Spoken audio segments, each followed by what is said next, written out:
الحمدللہ وحدہ لا شریک لہ والصلاة والسلام علی من لا نبی بعد وعلی آلہ واصحابہ الذین اوفوا عہدا اما بعد فاعوذ باللہ من الشیطان الرجیم بسم اللہ الرحمن الرحیم والعصر ان الانسان لفی خسر الا الذین آمنوا وعملوا الصالحات وتواصوا بالحق وتواصوا بالصبر اللہم صلی علی محمد وعلی آل محمد کما صلیت علی ابراہیم وعلی آل ابراہیم انک حمید مجید اللہم بارک علی محمد وعلی آل محمد کما بارکت علی ابراہیم وعلی آل ابراہیم انک حمید مجید۔ اللہ تعالیٰ کا احسان ہے کہ اللہ تعالیٰ نے حضور اکرم صلی اللہ علیہ وسلم کا کلمہ پڑھنے کی توفیق عطا فرمائی۔ حضور اکرم صلی اللہ علیہ وسلم جو شریعت مطہرہ لے کر تشریف لائے، اس شریعت کے بنیادی اجزاء 5 ہیں۔ نمبر 1 اعتقادات، نمبر 2 عبادات، نمبر 3 اخلاقیات، نمبر 4 معاملات، نمبر 5 معاشرات۔ ان میں سب سے بنیادی چیز ہے اعتقادات یعنی عقائد۔ عقائد کو پڑھنا، عقائد کو سمجھنا بے حد ضروری ہے۔ اللہ تعالیٰ کی رضا اور ناراضگی، جنت اور جہنم کا فیصلہ عقائد پر ہوگا۔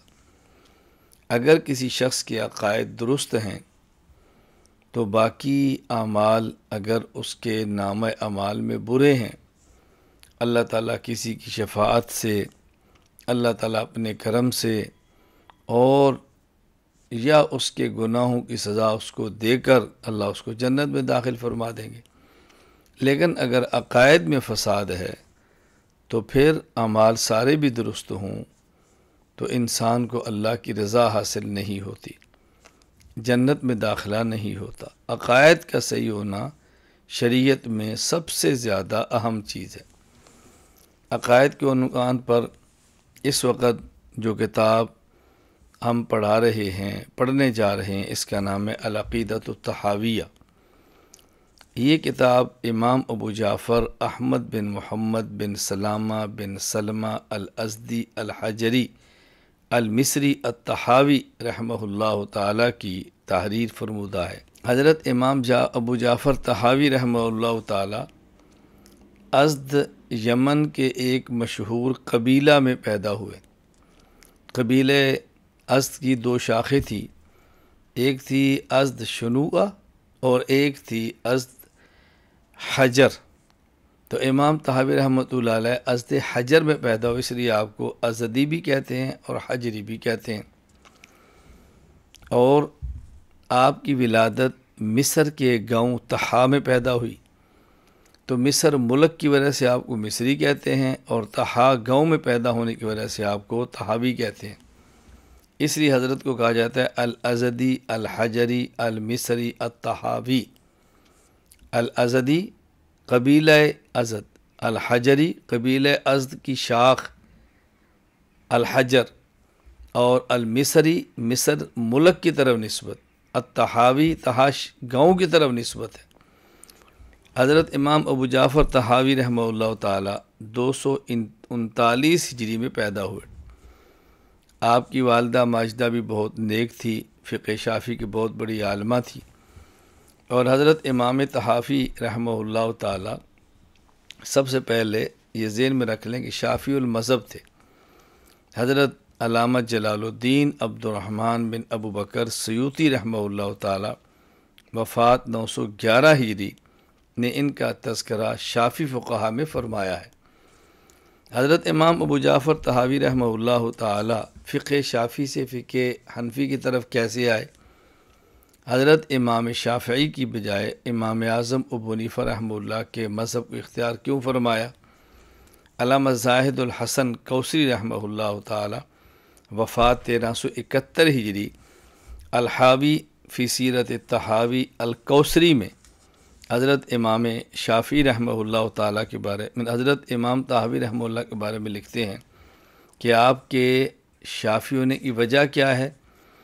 ایک وجہ حضرت امام ابو سلیمان امام طحاوی رحمہ اللہ کا قول نقل کرتے ہیں، فرماتے ہیں قال علی ابو جعفر طحاوی اول ما کتبت عنہ الحدیث المسنی واخذت بقول الشافعی فلما كان بعد سنین قدم احمد بن ابی عمران قاضیا على مصر فصحبته واخذت بقوله وكان يتفقه للكوفيين۔ ان کے ماموں تھے امام مزنی رحمہ اللہ سے میں احادیث کو لکھتا تھا اور حضرت امام شافعی رحمہ اللہ کے قول کو لیا کرتا تھا، ان کے مذہب پر عمل کرتا تھا۔ کچھ سالوں کے بعد احمد بن ابی عمران قاضی بن کر مصر تشریف لائے تو میں ان کی صحبت میں رہا، ان کے ہاں بیٹھتا اور میں نے ان کے اقوال کو لینا شروع کیا، اور وہ کوفیین یعنی فقہائے احناف کے مذہب کے مطابق فتویٰ دیا کرتے تھے۔ یعنی فقہ شافعی سے فقہ حنفی کی طرف آنے کی وجہ قاضی احمد بن ابی عمران ہیں، ان سے متاثر ہوئے۔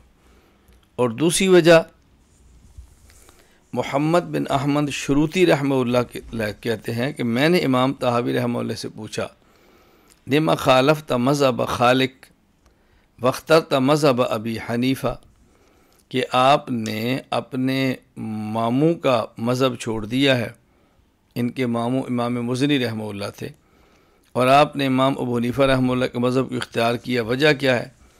فرمایا لأنی کنت ارا خالی یدیم النظر فی کتب ابی حنیفہ ولذالک انتقلت الی، میں نے خود اپنے ماموں جی کو دیکھا امام مزنی رحمہ اللہ تعالیٰ کو کہ ہمیشہ امام ابو حنیفہ رحمہ اللہ کی کتب کا مطالعہ کیا کرتے تھے، تو اس کے بعد میں نے بھی اس نتیجے پر پہنچا کہ امام حنیفہ رحمۃ اللہ صاحب مذہب ہیں، بڑے عالم ہیں، جن کتب کا یہ مطالعہ کرتے ہیں، تو میں فقہ شافعی سے فقہ حنفی کی طرف منتقل ہو گیا۔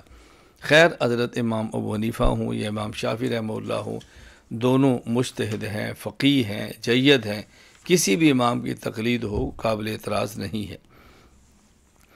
حضرت امام طحاوی رحمہ اللہ تعالیٰ نے سب سے زیادہ استفادہ اپنے ماموں امام مزنی رحمہ اللہ تعالیٰ سے کیا ہے۔ ان کا نام تھا ابو ابراہیم اسماعیل بن یحییٰ المزنی رحمہ اللہ تعالیٰ، یہ حضرت امام شافعی رحمہ اللہ کے بڑے تلامذہ میں سے تھے۔ اور پھر امام طحاوی رحمہ اس کے علاوہ بہت شیوخ سے آپ نے استفادہ فرمایا ہے۔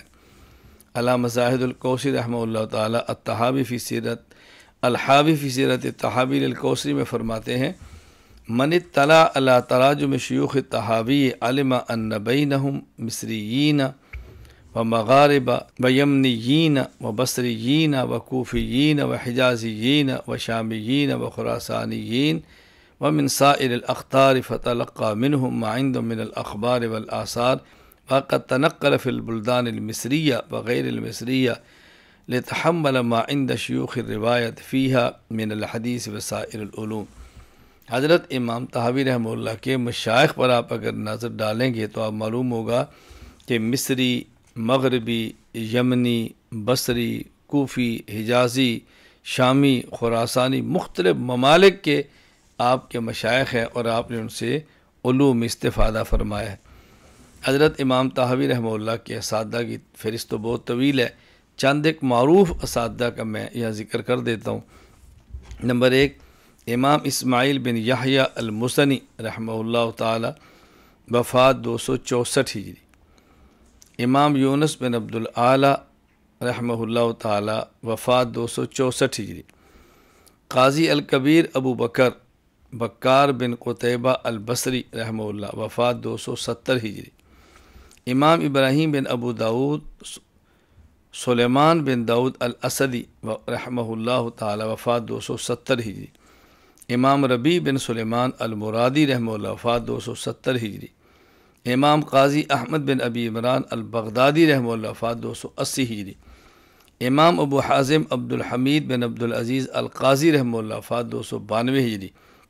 امام احمد بن شعیب بن علی النسائی رحمہ اللہ، وفات 303 ہجری۔ امام ابو بشر احمد بن محمد بن حماد الدولابی رحمہ اللہ وفات 310 ہجری، امام ابو بکر بن ابی داود السجستانی رحمہ اللہ وفات 316 ہجری۔ اور بڑے بڑے ائمہ جنہوں نے آپ سے استفادہ کیا ہے ان کی فہرست بھی بہت طویل ہے، چند ایک آپ ذہن نشین فرما لیں۔ قاضی مصر امام احمد بن ابراہیم بن حماد رحمہ اللہ وفات 329 ہجری، امام ابو القاسم عبداللہ بن محمد بن احمد المعروف ابن ابو العوام رحمہ اللہ وفات 335 ہجری، مورخ ابو سعید عبد الرحمن بن احمد بن یونس المصری رحمہ اللہ وفات 347 ہجری، محدث مسلمہ بن القاسم القرطبی رحمہ اللہ وفات 353 ہجری، امام حافظ ابو القاسم سلیمان بن احمد الطبرانی رحمہ اللہ وفات 360 ہجری، امام ابو الفرج احمد بن قاسم بن خشاب رحمہ اللہ تعالی وفات 364 ہجری، امام ابو احمد عبداللہ بن عدی بن عبداللہ الجرجانی رحمہ اللہ وفات 365 ہجری، امام ابو سلیمان محمد بن زبر دمشقی رحمہ اللہ وفات 379 ہجری، امام محمد بن مظفر البغدادی رحمہ اللہ وفات 379 ہجری، امام ابو بکر بن المقری رحمہ اللہ وفات 381 ہجری۔ 10 بڑے بڑے امام صاحب میں نے شیوخ کا ذکر کیا ہے اور 10 بڑے بڑے امام طحاوی رحمہ اللہ کے تلامذہ کا ذکر کیا ہے۔ حضرت امام طحاوی رحمہ اللہ تعالی اللہ اکبر بہت بڑے انسان تھے، اور کن کبار محدثین کا زمانہ پایا آپ ذرا اندازہ فرمائیں کہ کتب ستہ جنہیں سیاستہ بھی کہتے ہیں ان کے مصنفین امام محمد بن اسماعیل بخاری رحمہ اللہ، ان کی وفات ہے 256 ہجری میں۔ اس وقت حضرت امام طحاوی رحمہ اللہ تعالیٰ نے 17 سال ان کا زمانہ پایا، اللہ اکبر۔ امام محمد بن اسماعیل بخاری وفات ان کی پیدائش ہے 194، وفات ہے 256، 17 سال ان کا زمانہ امام طحاوی رحمہ اللہ نے پایا۔ مسلم بن حجاج القشیری رحمہ اللہ، پیدائش 204، وفات 261 ہجری، حضرت امام طحاوی نے 22 سال ان کا زمانہ پایا۔ امام ابو عبداللہ محمد بن یزید ابن ماجہ رحمہ اللہ، پیدائش 209 ہجری، وفات 273 ہجری، حضرت امام طحاوی نے 34 سال ان کا زمانہ پایا۔ امام ابو داود سلیمان بن الاشعث رحمہ اللہ، وفات 202، پیدائش 202، وفات 275 ہجری، امام طحاوی نے 36 سال ان کا زمانہ پایا۔ امام ابو عیسیٰ محمد بن عیسیٰ بن ثورہ ترمذی رحمہ اللہ، پیدائش 209، وفات 279 ہجری، امام طحاوی نے 40 سال ان کا زمانہ پایا۔ امام ابو عبد الرحمن احمد بن شعیب النسائی رحمہ اللہ، پیدائش 215 اور وفات 303 ہجری، حضرت امام طحاوی رحمہ اللہ نے 60 سال تک ان کا زمانہ پایا ہے۔ حضرت امام طحاوی رحمہ اللہ تعالی بہت بلند و بالا مقام کے مالک تھے، بہت بڑے محدث تھے، بہت بڑے فقیہ تھے، اور حضرت امام طحاوی رحمہ اللہ تعالی بہت بڑے متکلم تھے۔ آپ کے بارے میں بڑے بڑے اکابرین اور علماء کرام کی آپ آرا ملاحظہ فرمائیں۔ حضرت علامہ ابو سعید عبد الرحمن بن احمد بن یونس المصری رحمہ اللہ، وفات 343 ہجری، فرماتے ہیں وَكَانَ ثِقَةً ثَبْتًا فَقِيهًا عَاقِلًا لَمْ يُخْلِفْ مِثْلَ تاریخ ابن یونس المصری۔ آپ ثقہ، قابل اعتماد، صاحب عقل و دانش فقیہ تھے، آپ کے بعد آپ کی مثل کوئی نہیں ہوا، اللہ اکبر۔ علامہ ابو الفرج محمد بن اسحاق الندیم رحمہ اللہ، وفات 438 ہجری، فرماتے ہیں وَكَانَ أَوْحَدَ زَمَانِهِ عِلْمًا وَصُحْدًا الفہرست لابن ندیم، آپ اپنے زمانے میں علم اور عبادت میں یکتا تھے۔ امام ابو عمر یوسف بن عبداللہ بن عبد البر القرطبی المالکی رحمہ اللہ، وفات 463 ہجری، فرماتے ہیں کانت طحاوی کوفی المذہب وکان عالما بجمیع مذاہب الفقہاء الجواہر المزیہ۔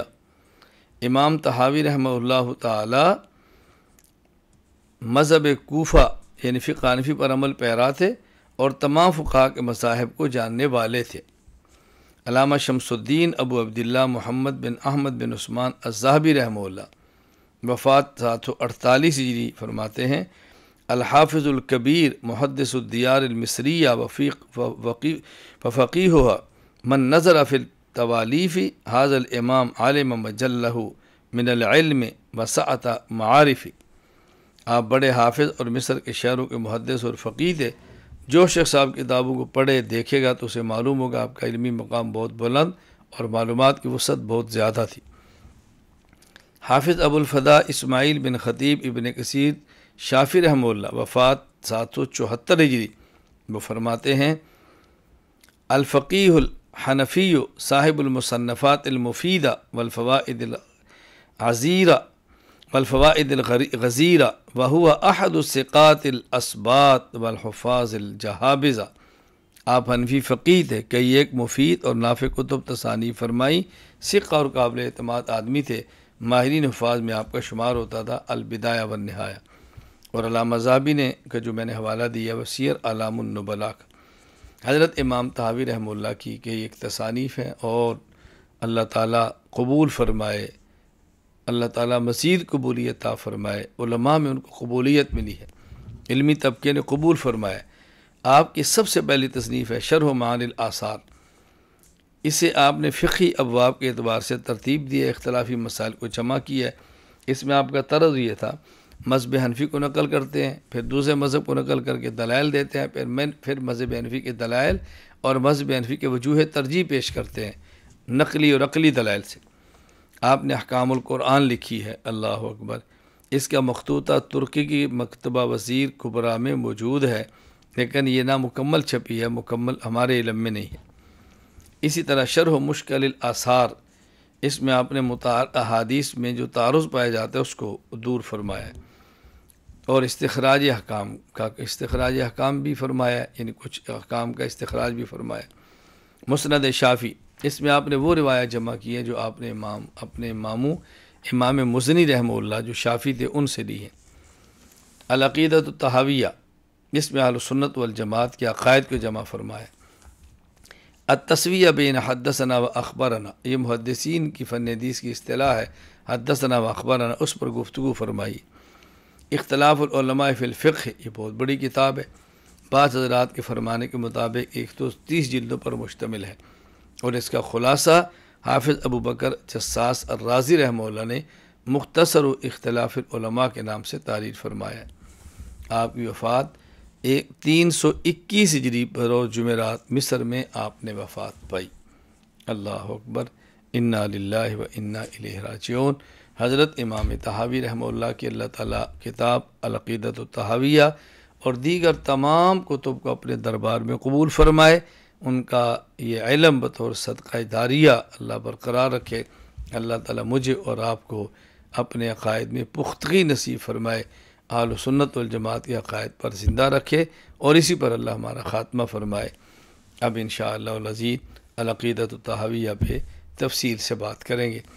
العقیدۃ الطحاویہ میں جو بنیادی طور پر ہم نے کوشش کی ہے وہ کتاب کو کھولا ہے، کہیں دلائل بھی دی ہیں، کہیں سوال و جواب کی ہیں، کہیں تفصیلی بحث کی ہے۔